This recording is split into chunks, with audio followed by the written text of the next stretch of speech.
और रमेश बिदोड़ी ने कटुआ मुल्ला आतंकवादी तक कह दिया कुंवर दानिश अली को, जो मुस्लिम MP है, उसको किस तरह देख रहे हैं आप इन बातों को? देखिए, इसको आप कह सकते हैं 2024 के चुनाव को लेके, ये 2024 को लेके ये जो है। और दूसरे नंबर एक देखा होगा महिला आरक्षण बिल जो चालू किया है इन्होंने लागू करने के लिए, उसमें क्या चाहते हैं, क्योंकि जो पिछड़े वर्ग की जो महिलाएं थी उनके अधिकार के लिए पिछड़े वर्ग के लोग मांग कर रहे थे, तो उन्हें लगता है कि भाई कैसे ना कैसे पिछड़े वर्ग की महिलाओं को इससे वंचित करें और इसकी आवाज़ को दबाया जाए। इसलिए पिछड़े वर्ग के सांसद से इस प्रकार की भाषा, अभद्र भाषा और टिप्पणी कराई गई और शोर मचवाया गया, जिससे पिछड़े वर्ग के जितने जो अधिकार हैं, संवैधानिक अधिकार, ही खत्म किए जाएं। और ये पाखंडवाद की ओर देश को ले जाना चाहते हैं, तो पाखंडवाद से चलेगा नहीं, क्योंकि देख रहे हैं पिछले 9 साल से क्या हो रहा है। धर्म, मजहब, जात पात, समझे नहीं, हिंदू मुसलमान, पाकिस्तान, इन्हीं चीज़ों को लेके ये चला रहे हैं। और इनके पास कोई विकास का ऐसा कोई मॉडल नहीं है कि 2024 में जनता के बीच जा सकें। और रही जैसी जो कि लोकतंत्र के लिए ये संसद जो सत्र बुलाया था इस बार, ये बड़ा शर्मनाक सत्र, और पहला बार ये इस लोकसभा का जो नई लोकसभा जो बनी है और पहला सत्र था ये इस लोकसभा का, तो इनका ये दिखाता, भारतीय जनता पार्टी के संस्कार दिखाता है कि इनमें कितना शिष्टाचार है। इसमें ऐसा लगा जैसे संविधान का इन्होंने बलात्कार कर दिया हो, लोकतंत्र का बलात्कार कर दिया हो, जनता के दिया हुआ प्रतिनिधित्व का बलात्कार किया हो इन लोगों ने।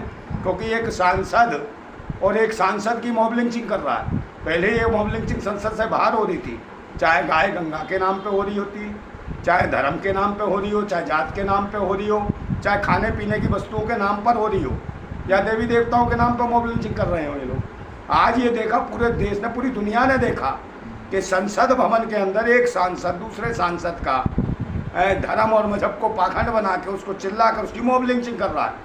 और सबसे बुरी बात थी, और सबसे बड़ी बात यह थी कि पिछड़े वर्ग का वो सांसद था, क्योंकि पिछड़े वर्ग के लोग जो भाजपा से जो है हम मुख मोड़ रहे थे, उनको देना नहीं चाहते थे वोट, और देंगे भी नहीं इनको, क्योंकि इनकी हरकतें देख चुके हैं। 60% आबादी है पिछड़े वर्ग की भारत में, और पिछड़ा वर्ग इनसे रुष्ट है और इन्हें वोट देगा नहीं, क्योंकि इनकी हरकतें देख ली। कब तक धर्म के नाम पर उनके जो अधिकार लूट हो गया, उनकी शिक्षा, स्वास्थ्य, रोजगार, सुरक्षा, उनकी बहन बेटियों की इज्जत और सम्मान की तुमने ऐसी की तैसी कर दी, तार तार कर दी उनकी इज्जत है, उन्हें बर्बाद कर दिया। नंदा भाई, ये सड़क छाप भाषा अब जो है संसद में भी इस्तेमाल हो। भाई आप मुझसे कहते थे ना कि नंदा भाई ऐसी भाषा क्यों बोलते हो? है, मैं तो भाई CM हूँ। CM का मतलब कॉमन मैन, एक आम आदमी हूँ।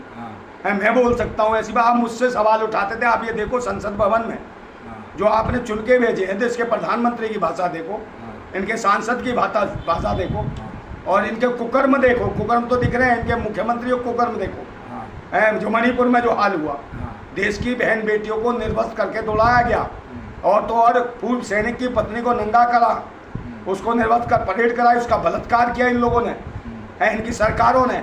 और आज 4.5 महीने को कोई अपडेट नहीं है कि मणिपुर में आज भी क्या चल रहा है। और ये लोग जो धर्म के नाम पर जो संसद भवन में आतंकी गाली दे रहा था, देशद्रोही भी दूरी गाली दे रहा था, ये आतंकवादी हैं, देशद्रोही उग्रवादी हैं, ये उग्रवाद फैला रहे हैं। धर्म के नाम पे उग्रता फैला के भारत के अंदर कराना क्या चाहते हैं आप देख लीजिए। पिछले 9 सालों से इन्होंने मुसलमान के तो ऐसे पीछे पड़े हैं जैसे इनका जीजा हो, इनकी बहन भगा के ले गया उन पाखंडियों की, उसके ऐसे पीछे पड़े कि जो देखता हो मुसलमान को आगे बजा के चल देता है, जो देखता मुसलमान को आगे बजा के चल देता है। अभी देखो सीमापुरी में, सुंदर नगरी में जो क्या हुआ, नंद नगरी में एक बच्चा था, एक बच्चा मानसिक रूप से ऐसे था, मेंटली डिस्टर्ब है, मुस्लिम लड़का था वो 25 साल का, और उसने क्या करा, वो गणपति का कोई पंडाल लगा रखा होगा, उसने बेचारे ने केला उठा के खा लिया वहाँ से, और उसको बांध के इतनी बुरी तरीके से पीटा, इतनी बुरी तरीके बेरहमी से पीटा, ऐसे जानवर के साथ भी ऐसा व्यवहार नहीं हो सकता। जो उस युवा लड़के के साथ जो मानसिक रूप से बीमार था, उसके साथ जो करा, और उसको जब तक मारा जब तक वो मर नहीं गया। तो ये कैसी नफरत है, कौन सी आस्था है, कौन सी दया है? कम धर्म कहता है दया और भाव, ये कौन सा धर्म का, ये कौन सा प्रदर्शन कर रहे हैं? एक इंसान मार रहे हैं, उनको दया और धर्म नहीं दिख रहा।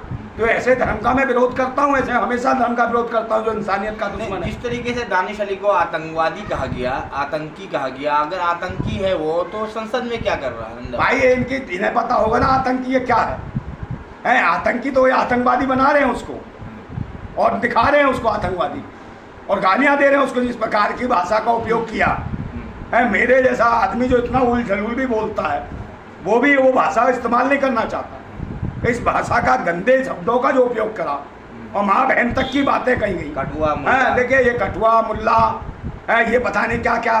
भाई तुमने कब देखा क्या है ये कठुआ क्या है? किस किसने देखा? खोल के देखा तुमने कठुआ है क्या है बे? शर्म आनी चाहिए तुम्हें।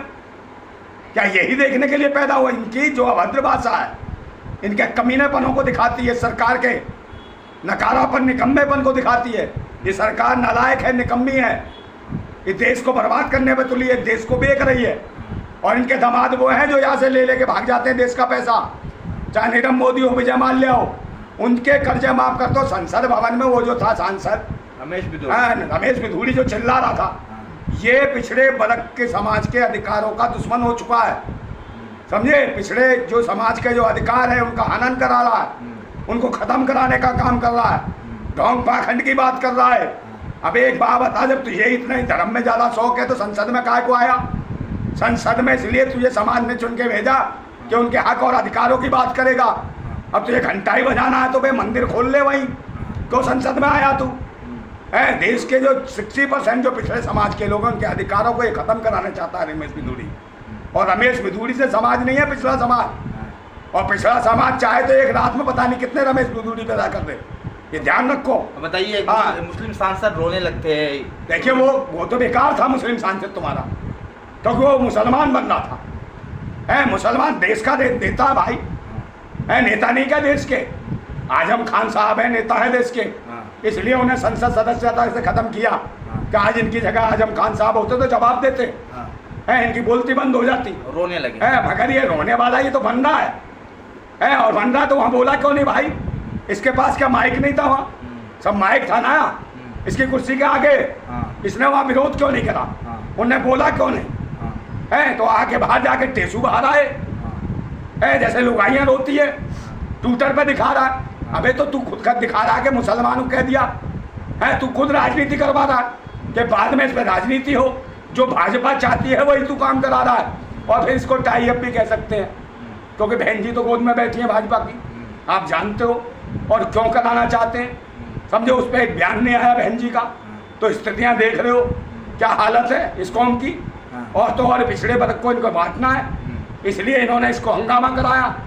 तो ये स्थितियां हैं कि भारत की आज जो गालियां दी उसको, दानिश को, दानिश अली जो है उसको गालियां दी, वो इसी के लायक था, गालियां दी, अच्छा करा। क्योंकि जब ये इस लायक ही नहीं है, संसद में अपनी आवाज़ बुलंद नहीं कर सकते, कोई तुम्हें गालियां दे रहा उसका जवाब नहीं दे सकते हो, तो तुमसे निकम्मा और नालायक कौन होगा? है तुम्हें प्रतिनिधि दिया वो सांसद था, तुम भी तो अमरोहा से चुन के आए, तुम्हें किसने रोका था? जवाब देते, और नहीं जवाब होते। मिनकी जगह अगर मेरे जैसा सांसद होता ना, समझे नहीं, तो तुरंत खुद इस्तीफा लिखता वहाँ और बत्ती बनाता और स्पीकर में डाल देता, लग अपने पास है, समझे? डाल ले इसको संसद में इस प्रकार की। अगर तुम स्पीकर भी बर्दाश्त नहीं करेगा, स्पीकर को खड़ा हो जाओ। सबसे ज़्यादा गुनहगार वो लोग हैं जो संसद में जितने सांसद बैठे थे, भूतनी के हो तुम्हारी माँ की जिंदाबाद, समझे? तुम सबसे बड़े गुनहगार हो। जब एक सांसद दूसरे सांसद को इस प्रकार जाति और धर्म के नाम पर गालियां, तो कहाँ बैठे थे वो? इंडिया फिंडिया बना के बैठे तुम्हारी माँ की, कहाँ बैठे थे? सारे खड़े हो जाते, और सारे खड़े होते जब कहते कि ये क्या है, समझे? वैसे सांसद को तभी औकात पता चलती है। लेकिन नंदा भाई, डॉक्टर हर्षवर्धन एक पढ़े लिखे इंसान है, लेकिन वीडियो में वो भी कहा हंसते हुए दिखाई दिए। बात सुन लो, ये तो बैकअप वाले थे, ये तो चेहरा था सामने, मुखौटा था रमेश बिधूड़ी। ये जो भाषा थी ये उन्हीं की बोली जा रही थी। अच्छा। जो पीछे रविशंकर साहब बैठे तुम्हारे और ये डॉक्टर हर्षवर्धन बैठे, पीछे से हुश कर रहे थे, जैसे इन्होंने पालतू छोड़ रखा, वो भौं भौं भौं भौं लगा हुआ था, और वो हंस रहे थे। स्क्रिप्ट तो उन्हीं की तैयार है, लेकिन बात ऐसी ही मानसिकता वालों की स्क्रिप्ट है, जो पिछड़े दलित और अल्पसंख्यकों के जो अधिकार छीनना चाहते हैं, उन्हें जलील करना चाहते हैं। और पिछले 9 साल में सबसे ज्यादा मॉब लिंचिंग हुई है तो इन्हीं जातियों की हुई है, चाहे मुस्लिम हो, चाहे दलित हो, चाहे पिछड़ा हो, चाहे आदिवासी हो, चाहे गरीब हो, उसकी मॉब लिंचिंग हुई है। उसकी बहन बेटियों के साथ अत्याचार हुए, उन्हीं के मकान तोड़े गए हैं, ये हालत हुई है, समझे? नंदा भाई, लेकिन एक तरफ तो वीडियो में वो हंस रहे थे, लेकिन बाद में वो निंदा कर रहे थे इन चीज़ों का। निंदा करते हैं वो, ये सही है, मान लो क्या करे, हर्षवर्धन के कल थप्पड़ मार दे कोई, और दूसरा आदमी कह रहे साहब निंदा करता हूँ माफी मांग ले, तो मान जाएंगे वो? पागल हो जाएंगे, रात भर सोएंगे नहीं, बाल नोच बैठेंगे। जैसे रमेश बुदूड़ी कह रहा मुझे गुस्सा आ गया था, गुस्सा आ गया तो नरेंद्र मोदी का बाल क्यों नहीं नोचे भाई? लेकिन दानिश अली, कुंवर दानिश अली के जो जिस पार्टी से आते हैं उस पार्टी के सरबराह जो है मायावती मौन धारण की हुई है। हालांकि वो इंडिया अलायंस में नहीं है, लेकिन उसके बावजूद राहुल गांधी जाते हैं मिलने के लिए, लेकिन मायावती एक शब्द भी नहीं बोलते। देखिए राहुल गांधी क्यों जा रहे हैं? हाँ। राहुल गांधी क्यों जा रहे हैं? क्यों नौटंकी कर रहे हैं? ये नाटक नौटंकियों से कुछ नहीं होगा, देश समझ चुका। आपके नाटक से राहुल गांधी अगर तुम्हारे बच किए तो बोलता क्यों नहीं है? पूरे देश में धरना करे, कांग्रेस पार्टी उसके खिलाफ क्यों नहीं करते हो? डरते काहे को? डर लगता है तुम्हें? मैं पर्सनली मिल के जाते हो, गलवैयाँ करते हो, नौटंकी करते हो, तुम वही हो। तो कभी दलितों के यहाँ खाना खाते हो, पाइप लगा के पानी पीते हो, तुम वही लोग हो। तुम सारे एक ही थाली के चट्टे बट्टे हो, मगर देश की आवाम, इस भारत के भारतवासी परेशान है तुम्हारी राजनीति से। वक्त आ गया, इस टाइम बदलना है, परिवर्तन करना है, अच्छे लोगों को लाना है। और 9 साल से ये पाखंडियों की जो सरकार चल रही है ना, इसने तो हद कर दी। पूरा देश बेच रहे हैं, रेल बेची, ट्रेन बेची, प्लेन बेचा, LIC बेची, RBI बेची, बहन बेटियों की इज्जतें असमतें बेची इन्होंने, कोई कमी छोड़ दी है। और तो और जो G20 हुआ, इस G20 में देखा क्या हरकतें करी प्रधानमंत्री जी ने, सबको देखा। ब्राज़ील की जो फर्स्ट लेडी थी उसको हाथ मिला लिया, और मिलाने के बाद जब वो जा रही तो उसका हाथ पकड़ने की कोशिश करी, वो निकल गई। पूरी दुनिया ने शर्मसार हुआ कि हमारा प्रधानमंत्री क्या हरकत कर रहा है। और ये सवाल जब उठाए लोगों ने तो पत्रकार मुझसे कोई साथ फोटो खिंचाना चाहते थे, वो दोबारा कहले भाव दूसरों की पत्नियों के साथ फोटो खिंचा रहे हो, अपनी को लेके जाते, एक ने 1000 फोटो खिंचवाते। क्या ये धर्म कहता है कि अपनी पत्नी छोड़ दो? मोदी जी जितने प्रेरित हैं कि देश के लिए उन्होंने पत्नी छोड़ दी, अबे तो तुम भी छोड़ दो देश के लिए अपनी पत्नियां। लेकिन नंदा भाई राजपूत इन पूरे मामलों को किस तरह देख रहे हैं आप? जिस तरीके से अभद्र भाषा का यूज़ हो रहा है, देश किस तरफ जा रहा है? संसद में इस तरीके का भाषा क्या दर्शाता है? ऐसा लग रहा है देश के ऊपर इस संविधान को ख़त्म करने वाले आतंकवादी बैठे, इस देश के लोकतंत्र को चाटने वाले ढोंगी देशद्रोही आ गए। इतना सत्ता शासन में बैठे हुए लोगों को आतंकवादी नहीं बोलते। ये आतंकवादी देशद्रोही हैं। जब देश के लोग मर रहे हो, देश की आवाम लुट रही हो, देश के अधिकार छीन रहे हो, देश की बहन बेटियां सुरक्षित ना हो, महामहिम राष्ट्रपति द्रौपदी मुर्मू जैसी को संसद भवन के उद्घाटन में ना बुलाया जाता हो। और तो पहला सत्र हुआ जो संसद का, इसमें किसको बुलाया? आप मुझे बताइए, किसको बुलाया? किसको बुलाया? कंगना रनावत। एक और वो कौन सी थी गुप्ता हीरोइन, पता नहीं हीरोइन, ये जो नाटक नौटंकी नाचने वाली है, जो हुक्का बार में जाती हैं, समझे? और जो शाहरुख खान की फिल्म हिट होने के बाद वो पहले कहती थी उसको मुल्ला है, और एक फिल्म हिट हो गई उसकी आज़ाद, ये जो आई थी अभी, जवान थी ना, जवान हिट हो गई, तो वहाँ जाके लगी ये भगवान है फिल्मों का, और वहाँ जाके कहने लगी पहले ये वो था मुल्ला, फिर हो गया उसका अब्दुल्ला, और फिर हो गया भगवान, और वहाँ जाके डांस कर रही है। तो ऐसी महिलाओं को आरक्षण देना चाहते हैं जो हुक्का बार में जाएं, डांस करें, बियर बार में जाएं, ऐसी महिलाओं का आरक्षण। शाहरुख खान का जिक्र किया, शाहरुख खान ने इतनी अच्छी स्क्रिप्ट, इतनी अच्छी फिल्म लाया, उसके बावजूद भी लोग इतनी नफरत के विरोध कर रहे हैं। किसके लिए? शाहरुख खान के लिए। भाई शाहरुख खान से काय की नफरत है? किसी को नफरत नहीं है ना, कर रहे हैं। सोशल मीडिया में एक ट्रेंड चला है, बाइकआउट शाहरुख खान, बाइकआउट शाहरुख खान की नहीं है। मैं कह रहा हूँ फिल्म बहुत अच्छी थी, सब कुछ किया, मगर मैं खुद उस बात का विरोध कर रहा हूँ कि शाहरुख खान अच्छे एक्टर हैं, सब कुछ है, मगर उन्हें ज़मीनी स्तर पे आना चाहिए। जिन सब्जेक्टों को लेके फिल्म बनाई, जिस वक्त वो सब्जेक्ट जो चल रहे थे लोगों की ज़िंदगी में, जैसे किसान आंदोलन पे बैठे थे, वहाँ किसान मर रहे थे, या फिर तुम्हारे डॉक्टर कफिल खान जो आंदोलन कर रहे थे वहाँ पर, जिस प्रकार से NSA का मुकदमा लगाया उन पर, उन्हें जेल भेजा, तब अगर शाहरुख खान एक 5-10 मिनट के लिए भी उनके लिए 2 शब्द कह दिए होते तो मुझे लगता बहुत अच्छा होता। जैसे महिला खिलाड़ी बैठी, गोल्ड मेडलिस्ट, इनके लिए आ गए होते। 1 मिनट के, तो मेरे कहने का मतलब ये है कि जो इनके साथ बीत जाता है उस पर फिल्म बना के तुम पैसा कमा लेते हो, मगर जब इनके साथ ये घटनाएं घटित हो रही होती हैं उस वक्त क्यों नहीं ज़मीन पे आते? अगर मेरा देश भारत है तो शाहरुख खान का भी देश भारत है, सबका देश भारत है। जितना दिल मेरा धड़कता है, मैं भी किसान आंदोलन में 13 महीने बैठा, 13 महीने बैठा पूरी ईमानदारी से। क्या मैं भी ये चाहता हूँ, मेरी भी सोच है कि शाहरुख खान उसमें अगर 13 मिनट के लिए भी आ जाते तो शायद उनमें जान पड़ जाती। तो ऐसे ज़मीनी स्तर पर ऐसे बड़े नेताओं को जिन्हें लोग भगवान की तरह पूछते हैं, कि सिर्फ देखा है हमने गरीबों के घर में जिनका किराए पे भी रहते हैं, उनके घर में भगवान की फ़ोटो नहीं होती। मरीन फिल्म एक्टर वालों को सबको अपना सब कुछ मानते, उनको भगवान समझते, उनकी फ़ोटो लगी रहती है, उनको अपना हीरो मानते हैं, रियल हीरो। जब ऐसे गरीब लोगों की ज़िंदगी में अगर कोई दुख होता है तो वहाँ रियल हीरो बन के आना चाहिए ना। चलिए बात करते आवाज़ उठानी चाहिए। नंदा भाई, बात करते हैं लोकसभा में जो बातें हुई थी, तो कुंवर दानिश अली को आप अपनी तरफ से क्या कहना चाहेंगे? जिस तरह वो रोने लगे थे, उसके भावुक हो गए थे काफी। भाई मैं कह रहा हूँ, अगर मेरे जैसा आदमी सांसद होता, मैं जो कह रहा हूँ, मैं तो भगत सिंह का अनुयायी। अगर आप सांसद होते, उस जगह होते, कुंवर दानिश मैं अली की जगह होता, होता, चाहे उसे गाली दे रहे थे, हाँ, मैं भाई साहब बम बांधता और पूरी संसद को उड़ा देता और खुद भी उड़ता। मैं फिर बोल रहा हूँ, हाँ मुझे कोई आपत्ति नहीं है इससे, मुकदमा लगा दो मेरे ऊपर, मगर सच बोल रहा हूँ। क्योंकि ये ऐसी जब गंदगी होती है देश के अंदर, इस प्रकार की जाति धर्म से, इसका संविधान नहीं पढ़ा तुमने? उसी संविधान की कसम खा के आते हो ना सांसद बन के तुम, उसी की लड़ाई ये करने के लिए तुम आते हो कि गाली दो बहन बेटियों की, किसी को कटुआ कहो, किसी को मुल्ला कहो, और मुझे कोई फर्क नहीं पड़ता, मैं तो खुद मरता ना, समझे? मुझे कौन सा लालच है? हमारे देश में तुम जैसे लोगों ने, जो मैंने कहा सारे सांसद मतलब कि देशद्रोही हैं। जब एक आदमी गाड़ी पर सारे सांसद खड़े हो तो उसका विरोध करते, क्यों नहीं करा तुमने? सब क्या को मुंह में गोंद को पड़ा था क्या? तुम्हारे चोचे बंद थी क्या है? बाद में जाके नौटंकी करते हो।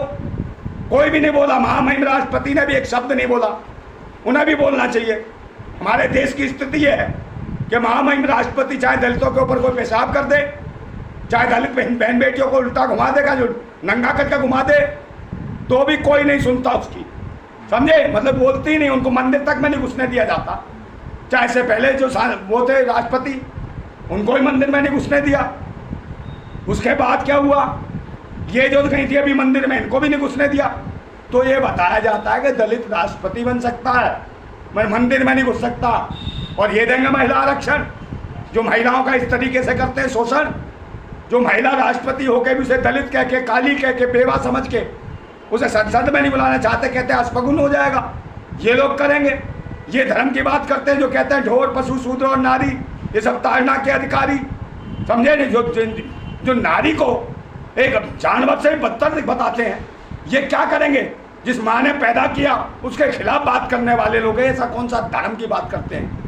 समझे? देश संविधान से चलता है, लेकिन पाखंड से नहीं चलता। नंदा भाई, कुछ लोग यहाँ तक ये भी कह रहे कि ये जो कटुआ मुल्ला आतंकवादी जो कहा है, कुंवर दानिश अली को नहीं बल्कि पूरे मुसलमानों की भावनाएं, करोड़ों मुसलमानों की भावनाओं का आहत हुई। यार कोई नहीं है, मेरी बात सुन लो। देश के जो मुसलमान हैं, देश के भारतवासी हैं, भारत के बेटे हैं, भारत के बच्चे हैं, और भारत का संविधान कहता है जो भी देश में नागरिक है, चाहे किसी कौम का हो, किसी धर्म का हो, किसी मजहब का हो, किसी जाति का हो, समझे, सबको समान अधिकार होने चाहिए, सबको समान इज्जत मिलनी चाहिए। आप किसी को जाति विशेष करके या धर्म के ऊपर, आपने देखो कानून बने हुए हैं भाई देश के अंदर, किसी जाति सूचक शब्दों का भी कानून बना हुआ है, सारे एक्ट बने हुए हैं। तो ये एक बात बताओ, संसद में जब इस प्रकार की मॉबलिंग चाहिए तो है, इन्हें पता है कि संसद में गाली दे लूंगा तो मेरा मुकदमा नहीं लगेगा, इतना जानते हैं, इसलिए गालियां दे रहे हैं। संसद में गालियां दे रहे हैं, इन्हें लगता है हमको मुकदमा नहीं लगेगा, क्योंकि संसद के अंदर है, कोई केस नहीं बना पाएगा। और संसद क्या है?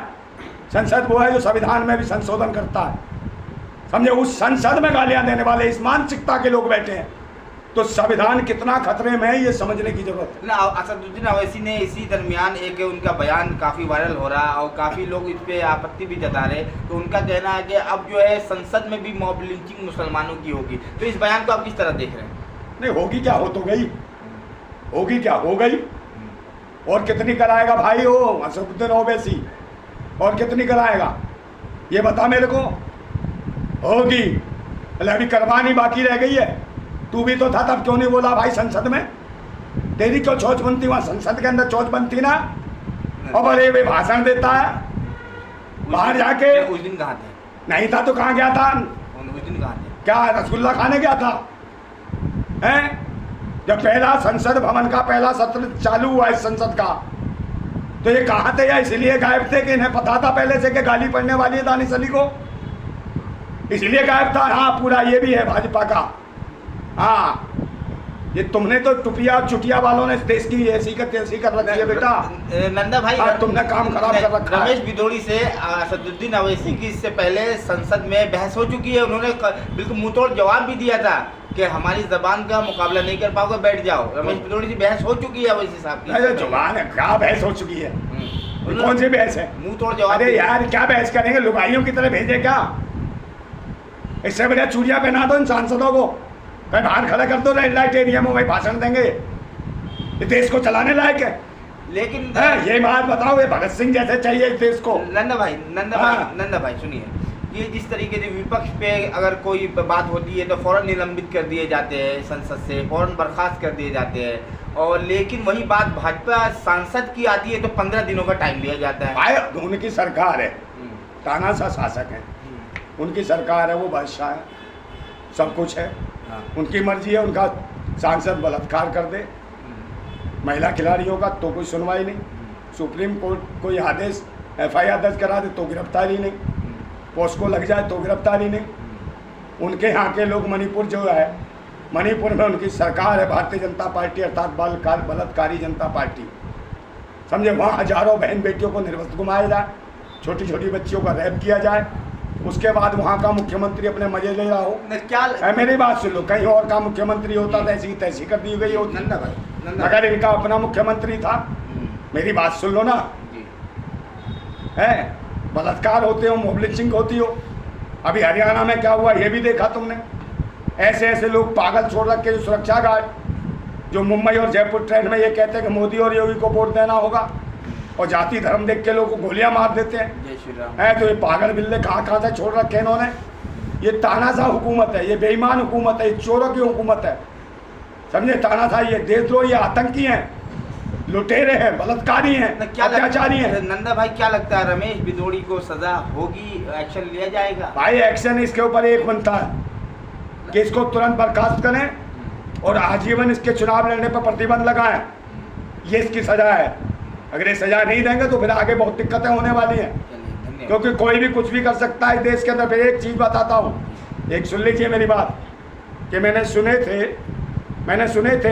थे बेरहमी के मंजर बहुत, मैंने सुने थे बेरहमी के मंजर बहुत।